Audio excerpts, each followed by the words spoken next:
So I've talked about a couple of different ways that you can add organic matter to your soil. You can have compost, you can have mulch, compost teas, all these different kinds of things to just add nutrients and microbes and things back to the soil. This is one way that we started doing a couple of years ago where we just buried a 5-gallon bucket in the ground, drilled holes in it at intervals all the way around and on the bottom, and then just threw organic matter in here, kitchen scraps, things like that. And the reason we started doing it that way is because initially I tried just burying some food scraps in the ground, because I'd heard that that was one way that you can get it to break down and stuff. But we have skunks and raccoons and things like that that will come in and dig stuff up. So this is a good way to get your food scraps to be broken down without having to worry about that. Because what I do is I put a big board across the top, and then I've got this big heavy rock that sits on top of that, so they can't get in there.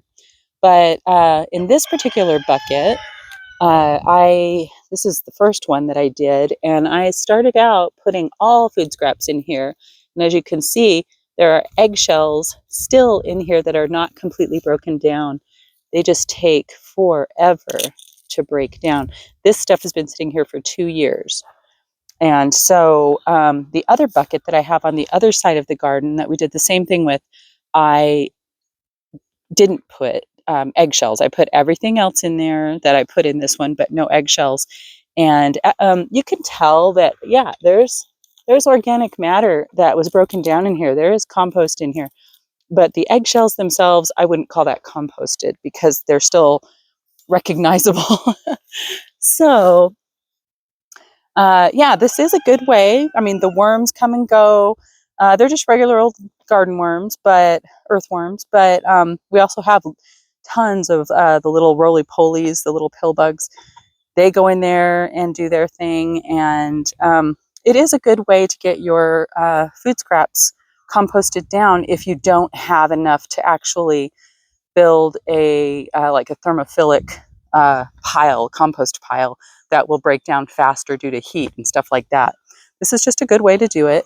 But like I said, I definitely no longer put eggshells in there. I do other things. I dry, put them in the oven, bake them on really low heat, and then powder them.